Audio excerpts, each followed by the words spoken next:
Hi, I'm Mayor Dwayne Warren, and I'm here again with another segment of our State of the City, where we go department by department and examine how they are delivering to the public. Today, I have the public safety sector. Throughout this episode, my voice may get a little scratchy. I was cheering our students on all weekend, and I'm suffering as a result. But nonetheless, we're going to move on. Director of our police department. Good morning. I'm Director Todd Warren of the Orange Police Department. And our primary responsibility is to maintain the safety and security for our residents and our businesses and for those who are passing through our city. And our fire department, you do a great job on a regular basis. Tell us some of the responsibilities of the fire department, Chief Brown. Derek Brown, Chief of the Orange Fire Department.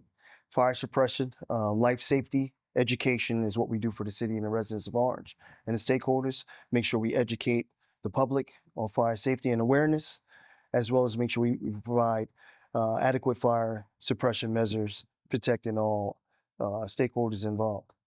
Chief, you've had an extensive background in the firefighting service. Give us a sense of your qualifications and your experience. So I have 24 years of service, starting in 2000. I've risen through the ranks, starting as a captain, and now I'm the chief of the department. I have a lot of experience on the streets of Orange, doing a lot of work, a lot of training, attending classes and courses. And just through the knowledge base that I have from my years on the job, I'm here to give back to this department, making sure the residents, mayor, everyone is safe in the city under your command, and that we have very staffing levels in place and education in place so members can perform the jobs of the duties of being a fireman. I know that the firefighting service changes constantly. Tell me about some of the training that you've gone through to get to this point. So the training has evolved. Early on in our careers, we had heavy timber buildings, 2.5-story residential homes, things of that nature. Now it has evolved until we have lightweight construction. We have what I call horizontal skyscrapers now, that we have multi-family dwellings, larger spaces, longer stretches. So it requires members to have more training. On top of more training, we have a younger department, so we need to work on our experience with that, with more training and getting involved and having the necessary equipment to facilitate for all the new development that's going on in this age, rather than when I first got on the job back in 2000. Absolutely. Director Warren, give us a sense of your background and experience as you come to this position. After graduating from University of Massachusetts and receiving my bachelor's degree, I started as a probation officer. I graduated from the Essex County Police Academy in 1995. I worked for the Essex County Department of Public Safety. When I graduated from the academy, I went directly to the Essex Union County Auto Theft Task Force. I received training in hostage rescue, high-risk warrant entries, unarmed mechanical breaching, all types of training related to special operations. I was appointed to the position of warden of the Essex County Juvenile Detention Center. 2 years later, I was appointed to the position of director. Subsequently, I was the deputy director of the Orange Police Department. Now here I am serving as director. Tell me about some of the training that the men and women of the police department do that gets us a more effective, a more efficient, and a more intelligent police force. Well, one thing, first thing I did was ask Fairleigh Dickinson University to come and be a part of our community. And in so doing, they use our headquarters as an off-campus site, which gives our officers, our civilian staff, an opportunity to pursue undergraduate and graduate degrees inside of headquarters. I believe that a more educated officer is a more competent and confident officer. We have training, all various trainings. The second thing I did was started a training bureau. We didn't have one. So now our officers are receiving, beyond the state mandated trainings, they're receiving training in sign language for law enforcement, different mental health, crisis and prevention training. It's important that we receive trainings that are going to help us provide a better service to the citizens and those who are passing through the city. Chief Brown, in the firefighter service, even when I was in law school 30 years ago, we worked with the Vulcans and trying to increase minority representation in the fire service. Tell us where we are today with respect to having a fully integrated, strong fire service. So where we at today is back in 2000 when I first got on the job. I believe I made the sixth minority firefighter on the job at that time. Through those years, we've hired more minorities on the job, and to this date, we are 3/4% African American on the job at this time. In our leadership roles, we have more African Americans at this time. And as time goes on, it's going to be the Latinos, as you said before, Mayor, and the Spanish, and so forth and so on, as time moves on. But at this time, the percentages right now of minorities on the job are growing. We're looking to secure more women on the job. Right now we have two. We have one as an officer, one as a firefighter right now. But the process of getting on a job now is well known. We're out there in the streets. We do information out there. We always talking. We're in the schools talking about this, putting information on how to become a fireman, a firefighter, getting on the job, the process that you need to go through, and through the mentorship that we have with our members on the job, we're securing those young bodies, young men and women to get on the job of minority descent. Now, I've had the distinct honor of having named the first woman firefighter in the history of Orange. But it wasn't just as easy as appointing her as a firefighter. There's some administrative and physical plant things that we need to do to make sure that her appointment was effective. So it's like anything. As I share with any individuals I meet that want to get on the job, it starts with filling out an application and answering all the fields. And once you get through all the fields, the next part is taking the test, the written part of the test and passing that. And things have changed with civil service. So now that you pass the written part of the portion of the test, you wait for the cities now who want to hire you and certify you to hire you. And then you move into now taking a physical, going into taking a psychiatric part of the test, having an evaluation with that, as well as having a physical evaluation and having a sitting down and being interviewed by the parties and fire service that you're going to be hired by. So these are the elements that move into getting hired. It's every 3 years that this civil service has a test. So that process is up to the age of 35. Some modifications you had to make to accommodate women on the job. With women on the job, you have to make sleeping arrangements, something that we're working on, private quarters. If women are having children, you have to have the necessary quarters for them, private quarters for that as well. It can be secured.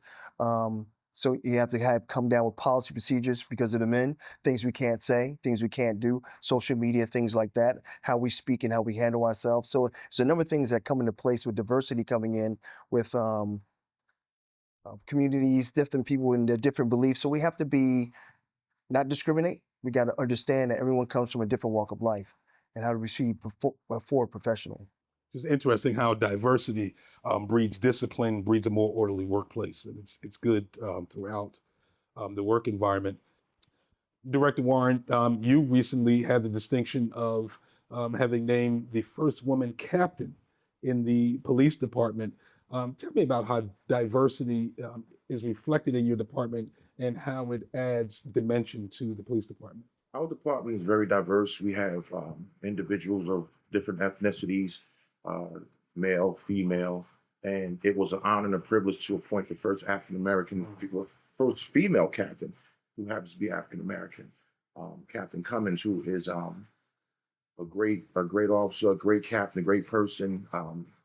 She brings a lot to the table. You know, women are very organized, and we respect her and her skill set and her experiences. Diversity is very important because we live in a diverse community. We represent a diverse group of people. And it's imperative that we are trained. Now, I'm real big on training. We have trainers in cultural diversity coming through, social and emotional intelligence, because we want to be able to relate to any and every person that we encounter. Whether you're a resident, a business owner, a shopper, someone passing through, we want to provide the best service possible. And we believe that everyone deserves to be treated with dignity and respect, no matter what your ethnicity, your religion, creed, sexual orientation, social, economic background. Everyone deserves to be treated with dignity and respect. And that's where the training comes in, because this is a diverse melting pot. And we want to make sure or ensure that we represent properly. We'll go through a rapid order of questions to get your take on where we are. The fleet of vehicles for the police department, How old are they? How often do we change them? Are we up to date? We have an up-to-date fleet of cars that change every 3 years. When I first came here, 2012, when you were elected, we had cars that had holes in the floors where you could see the traffic lines as you drive. The cars were not up to date. They were not well maintained. They were dilapidated.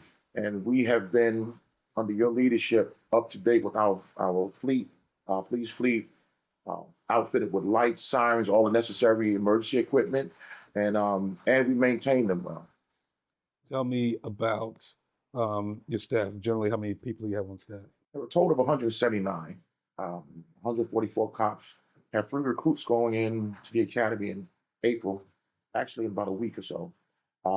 5 specials and 27 civilians.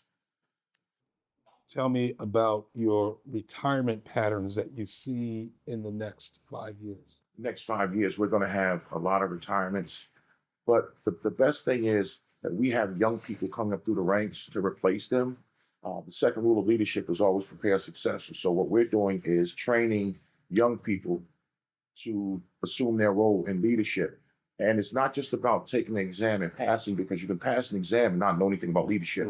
So we have leadership training. Once you pass the promotional exam and you're promoted, then we'll have promotional training, administrative and executive level trainings, so that you understand that level of leadership that you just ascended to. Absolutely. Chief Brown, you've put different people into the ranks.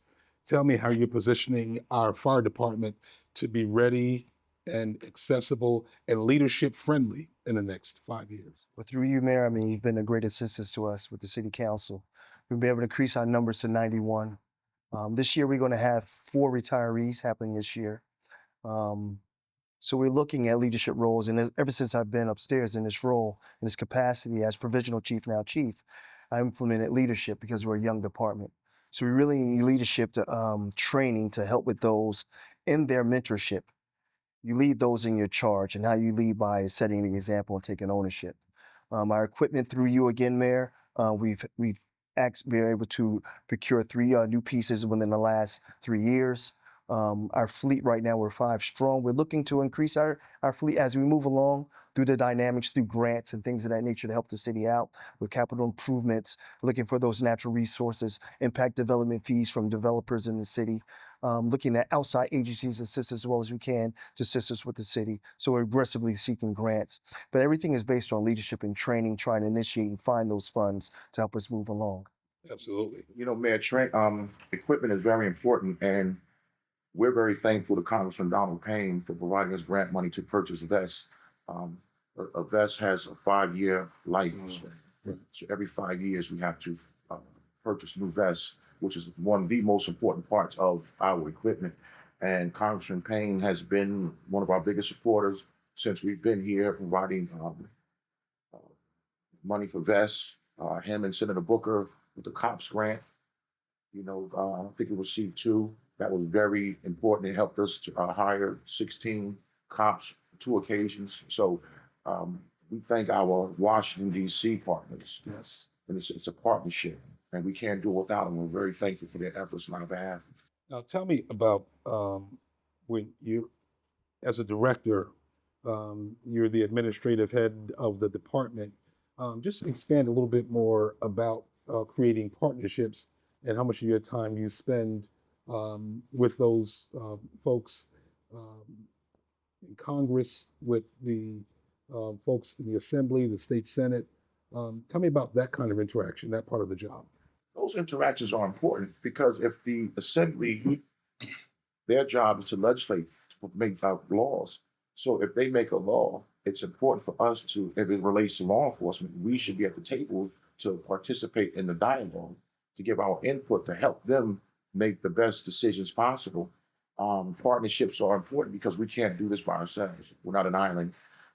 I spend a majority of my time building relationships with the Essex and Essex County Chiefs of Police Association, the State Association, federal law enforcement agencies, even with the fire department.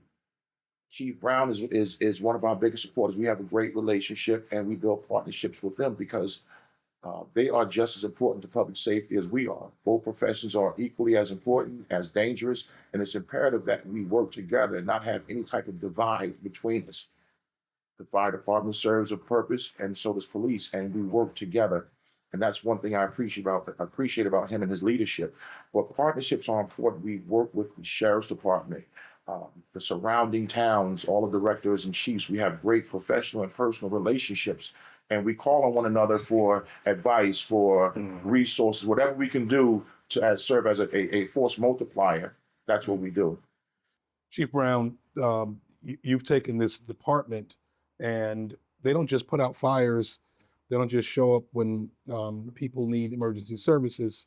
You have that in the community working and present. Yes.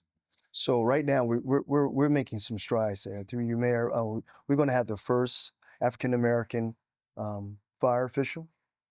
That's going to be a first. That's going to be amazing. He's already coming out of the gates doing an amazing job. Goes throughout town.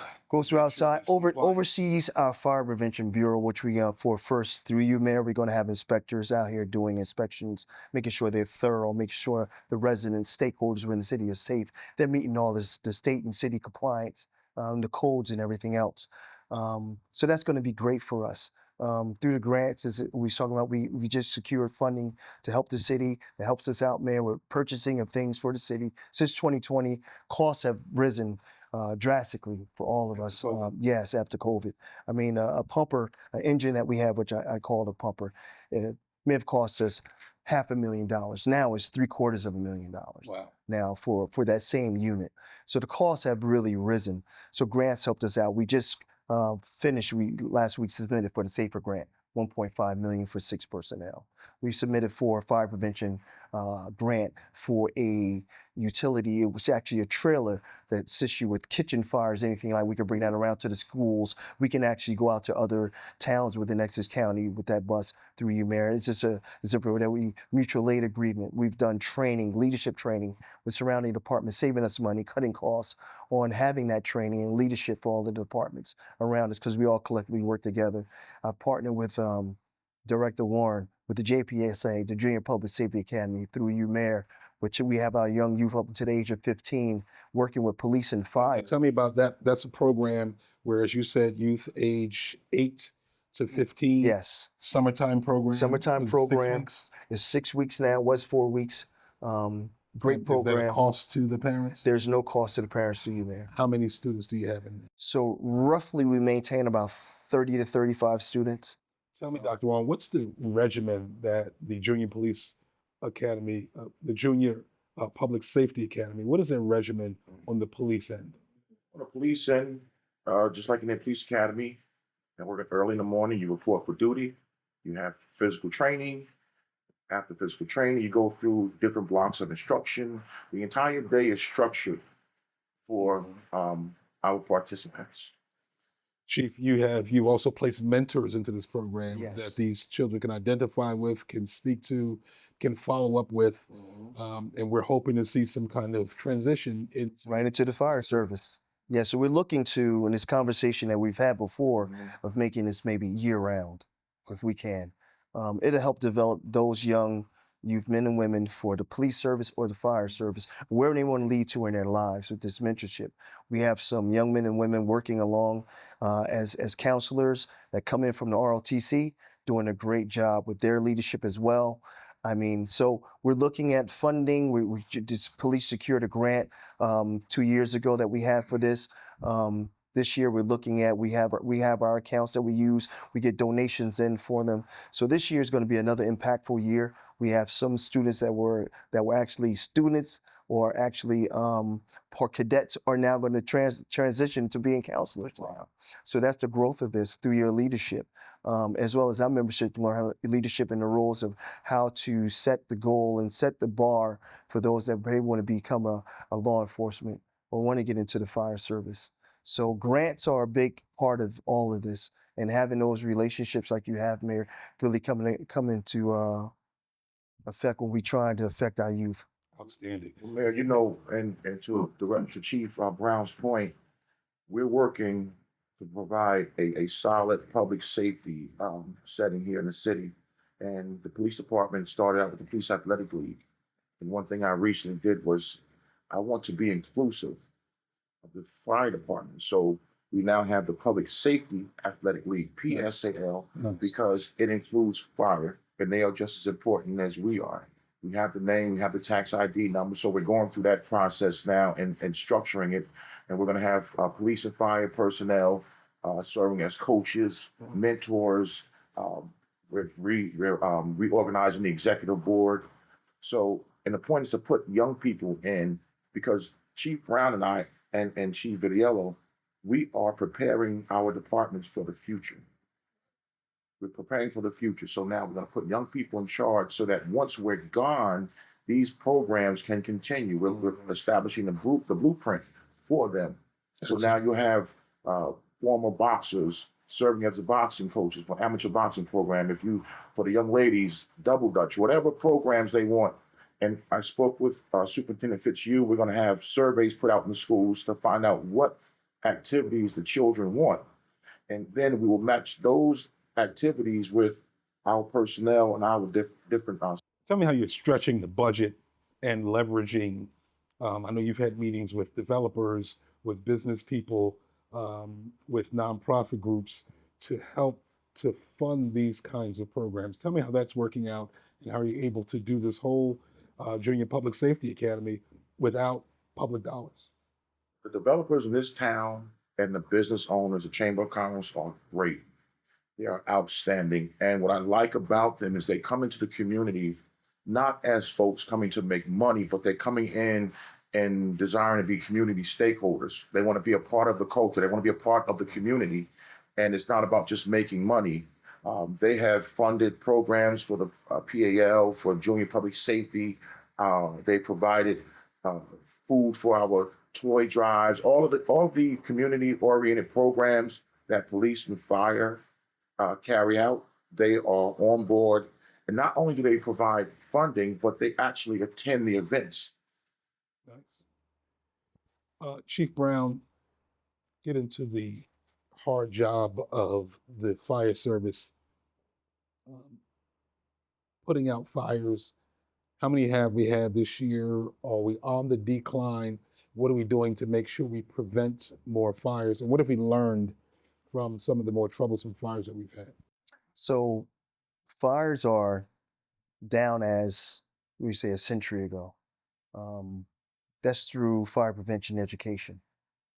That's been strictly enforced inside our four walls of the fires that we have to affect our community with awareness. And through that, we're in the schools with fire prevention, education. Kids take that home. Parents now, this is a transient village we live in, but we treat them with transient knowledge to know how to have fire awareness and how you should live.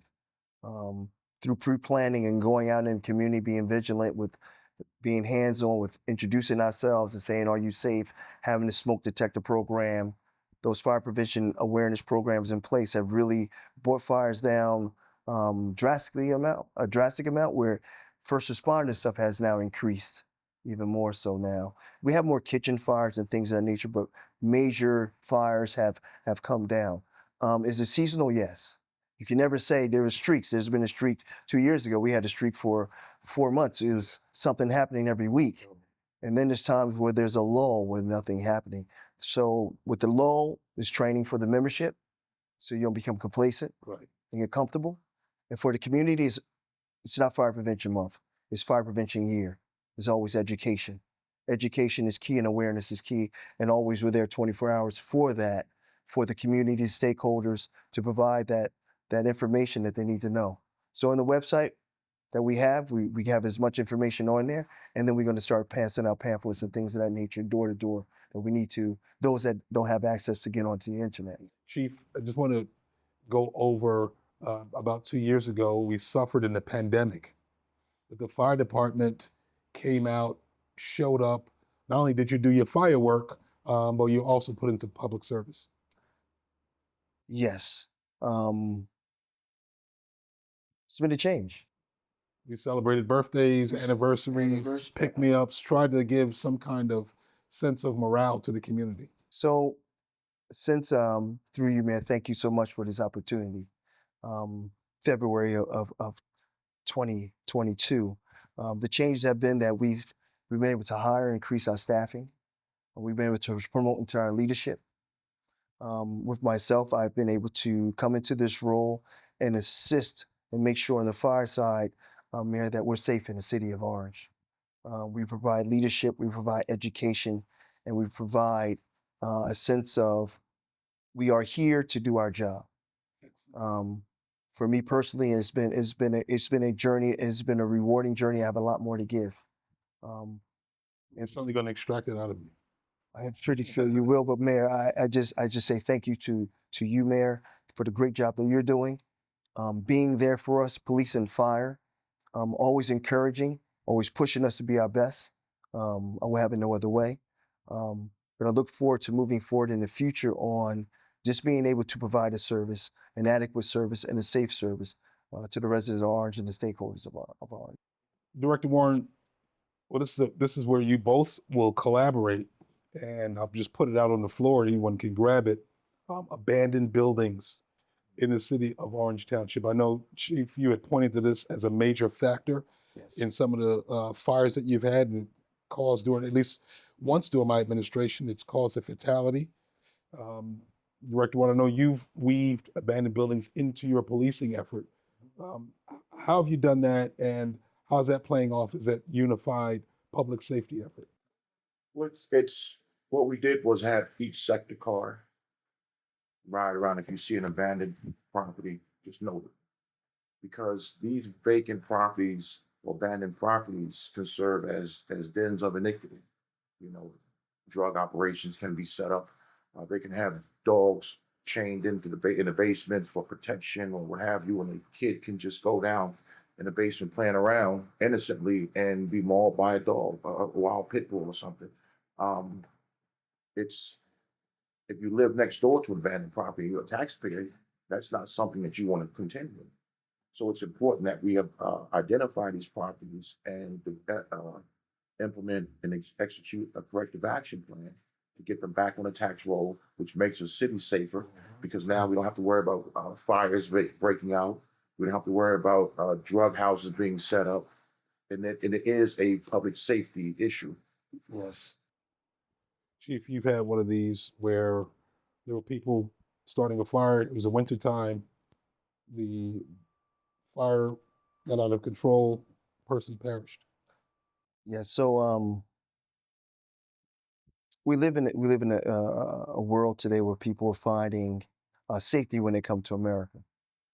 And sometimes they arrive here, and I can just speak on the city of Orange. They arrive here and have no place to go, no place for shelter for themselves.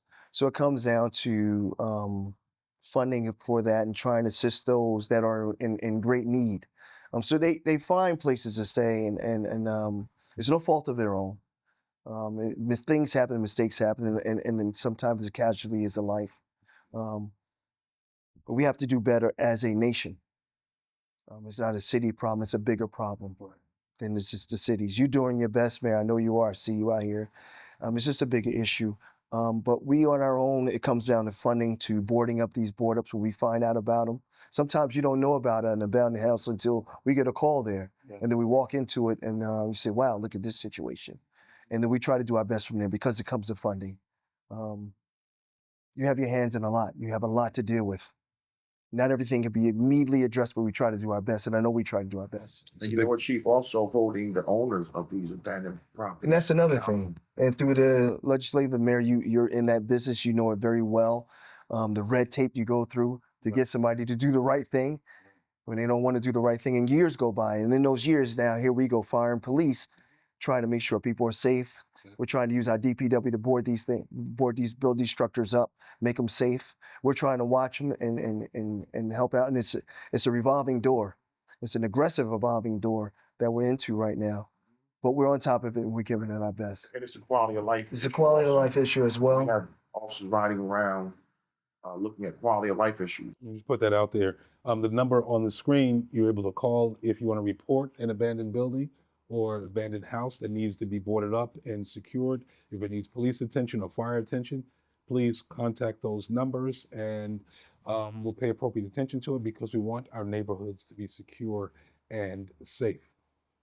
Director Warren, you did implement a quality of life task force, and you've had officers on the beat, walking some of the beats. Tell me about that.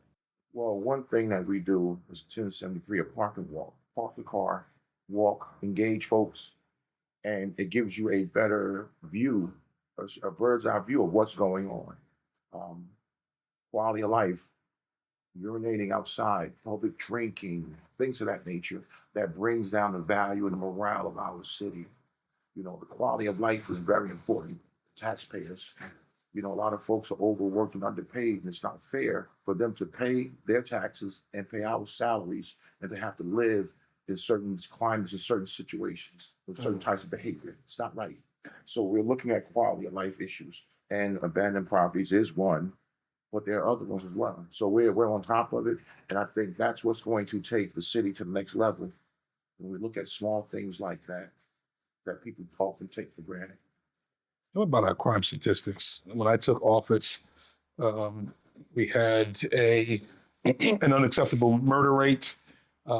We had crime spewing throughout the neighborhoods. It's obviously down now, but take us to the technicalities of how crime went from where it was to where it is now, and what are you doing into the future so that we can maintain a safe city? Crime was at an all-time high, and now we have experienced double-digit decreases in violent crime since 2016. And our success is based upon the fact that we have a mayor that's a visionary, that believes in his police department that allows us to do our job. We have a city council who are big supporters and provide us with the resources in which to carry out our duties. Big supporters as well. Um, these double-digit decreases are happening because we build relationships with our stakeholders, our schools, our Board of Education superintendent, our Chamber of Commerce, and it's a community thing. It's everyone coming together with input. You know, we use our anonymous tip line.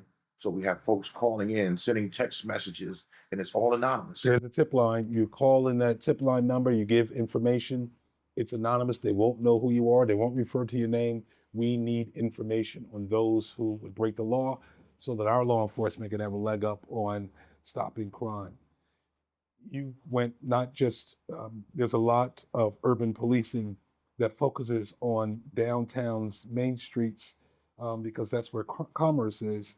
But you thought that you should have another dimension where we're in the neighborhoods. Tell us about that. The neighborhoods is where we live. When you work hard and you come home, where's your only place of peace?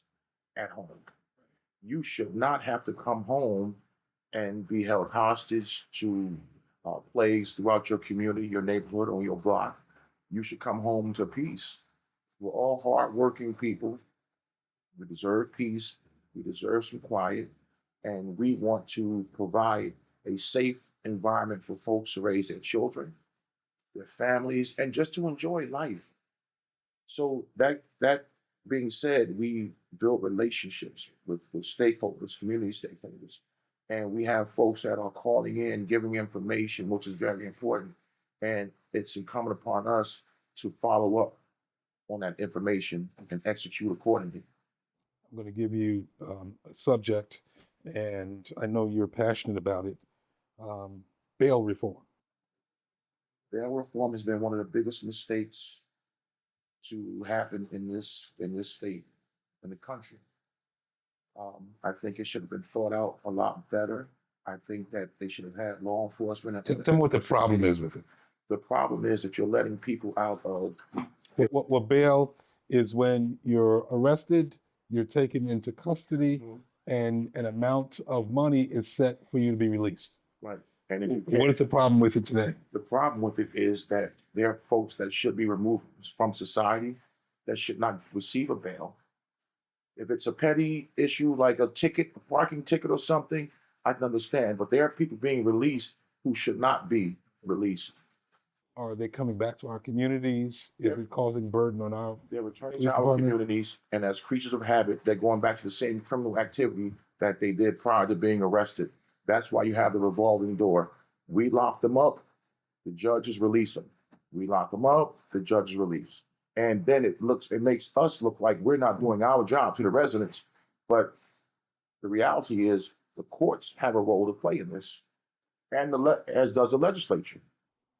And tell me about conversations you're having with the Essex County Prosecutor's Office and their leadership about this issue.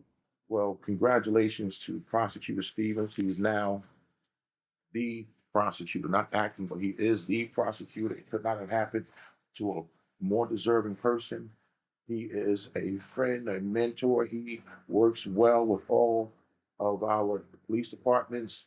Um, we love spending time with him because he gives us a lot of advice, a lot of wisdom. He tells us where we're going wrong, and he is a partner.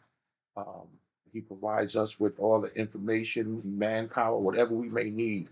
He works with us. There's a great deal of cohesion between my department and the Essex County Prosecutor's Office and the surrounding police departments. And tell us, Director, what are you trying to do um, better so that we can be of even more service to our general community? I want to train, I want more training for my officers to make us better. I would like technological upgrades that will enable us to effectively deploy our folks and make us our department more effective and efficient. 911 system, the CAD system, things of that nature. If we had some technological upgrades and some training, and we're on that trajectory. We're in a good place. We're moving forward. We're preparing for the future, but it's just a couple of small things that we may need to get us there. Tell me how you're progressing with the citywide camera system. Citywide camera system's working well. It's actually a very effective crime fighting tool. Um, it will be my desire to increase the number of cameras. Those are like your eye in the sky. Right. You know, um, we know that boots on the ground are important, but to have those cameras there and we're observing them from headquarters helps out tremendously. It's a great force multiplier. And I know that you're looking at license plate readers. Please first explain what that is and how you intend to deploy it. ALPR, the automatic license plate reader. Um, what it does is it reads a plate. If you have a suspended license, no insurance, there's some sort of violation, you can ride by an officer, and then you wonder why you got pulled over. You weren't speeding. You know, you were at 10 and 2, you were doing what you're supposed to do, and you got pulled over by the cops. That's because something wasn't in place, and the ALPR had a hit inside the car, and that's why you're being pulled over. If it's a felony vehicle out of another city, that lets us know. And the stationary ALPRs around the perimeter of the city are good because if a felony vehicle enters into our city, we're notified immediately. Chief, around town, there obviously are fire hydrants. Many residents have concerns about whether or not their fire hydrants work. Have they been tested? Have they been upgraded? Do they need any attention? Is there a plan in place where this happens on a regular basis? And how do you intend to upgrade that so that residents understand what's happening? So with your fire hydrants, they're not always in being used. So if they aren't used, then we got some major fires going on. Since I've been in this position in the role, we've addressed, and the city has addressed through the water department, replacement of older hydrants. They inspect the hydrants, they check the hydrants, they do hydrant checks. When we're out there on scene, we have members go out there and just check and make sure the hydrant is working properly, that the caps are working properly, everything is in order. Even if I'm on the roadway and I pass a hydrant that's missing a cap, I GPS, take a picture of GPS, and I send it in to the water department, and they immediately address things. Changing of hydrants. We had a hydrant just recently changed out on Mountain View within the last few months. So the city is aggressive on making sure that hydrants are in place.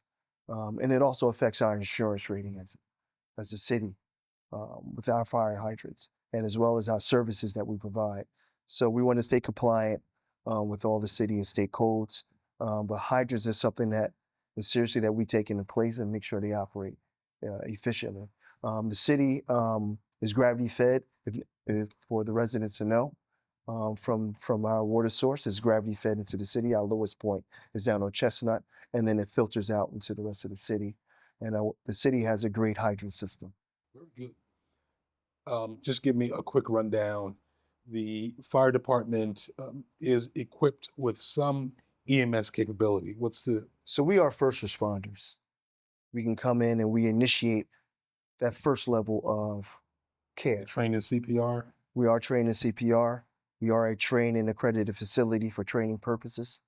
So all members are trained in CPR. We are right now training all individuals certified in CPR. But we are first responders. We outsource our EMS services. Right now we have university, hospital, emergency medical services. They're providing a great service. They're contracted, a zero bid contract. But we are first responders. So we arrive, we respond on any emergency incident related to medical. So we're always on scene. We're providing CPR if needed or basic life support. That's what we do.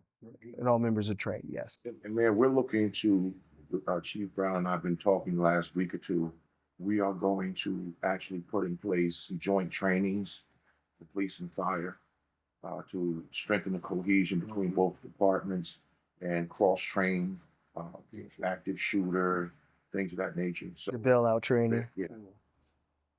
I have two critical questions that affected us recently. One, I want to know about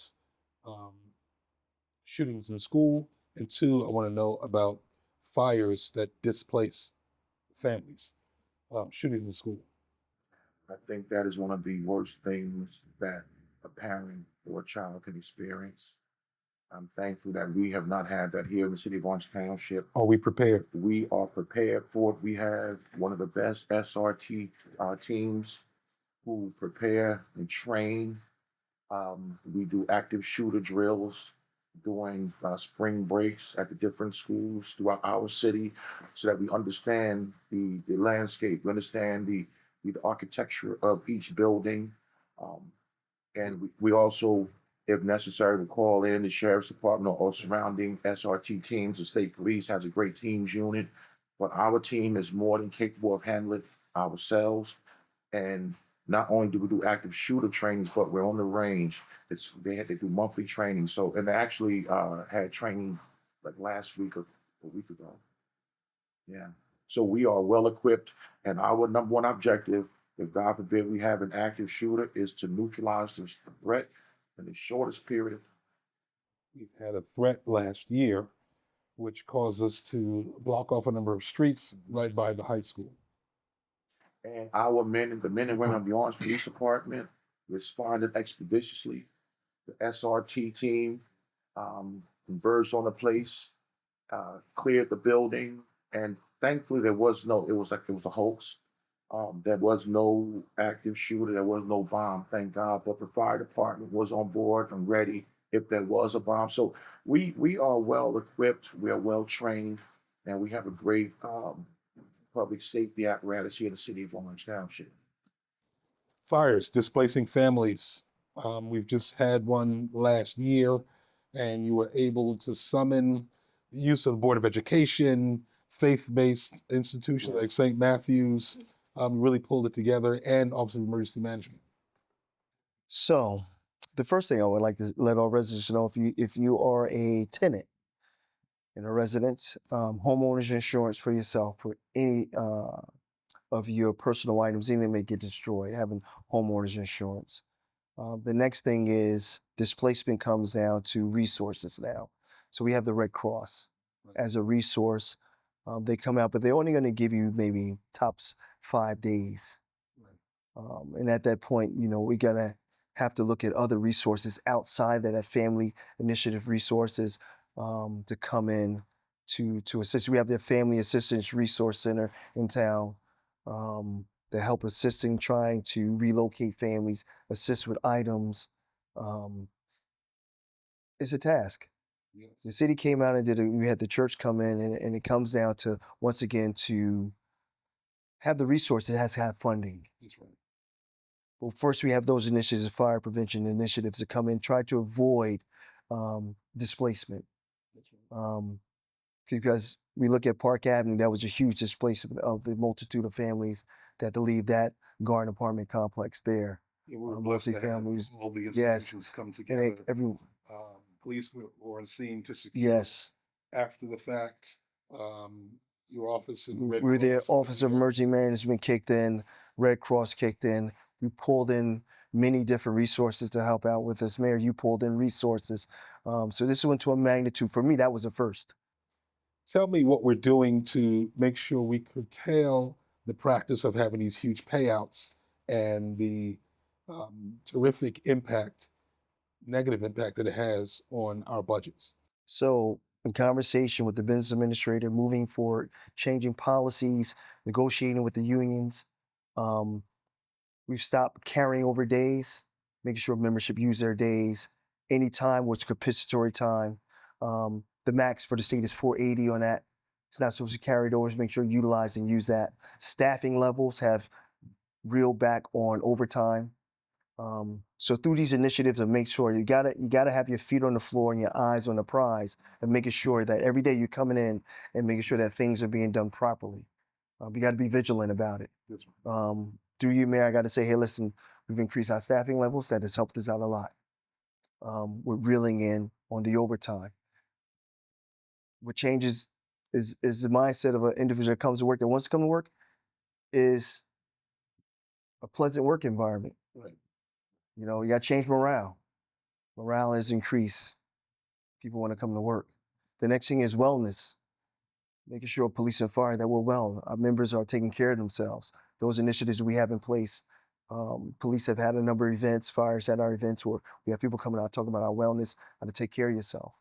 All these things have impacted us, as well as reeling in overtime hours, as well as being vigilant on the budget side of it. My job is to make sure members are healthy, coming to work, performing their job, maintaining a healthy work environment, having dialogue, being transparent, and work within the bureaucracy and what the city's foresight is. You got to work under that umbrella, Mayor, what you want to have in place and facilitate that. So it's a diligent job every day, but we are getting it done. I can say that through this year, this far, we've decreased our overtime by 0.75%. Wow. Wow. Tell me the police department, but this day by day, hour by hour approach to making sure we do it right every hour, we don't have this buildup at the end. How are we dealing with that on the police side? Doing the same thing as fire. And in terms of overtime, it's down, but I would like for it to be reduced even more. There are things that we want and need that if we run overtime, but we can't ask for a mobile command center. We can't ask for different resources that are gonna help us do our job more efficiently and effectively. You know, it's a give and take relationship. So we're determined to cut overtime even lower and ensure that folks use their time, and if they don't, to ensure that they lose it, because the city cannot afford to keep cutting six-figure checks when you have 4 or 5 people retiring and each person's getting a check. That's right. That's going to have an adverse effect on our economic status as a city. Can't have it. There you have it, from police and from fire. Our public safety in the city of Orange Township seems to be solid and ready for the future. Director Warren, thank you for your input. Chief Brown, thank you for being here today. I'm Mayor Warren. This is a continuing series to get a better state of departments in our city and therefore our city as a whole.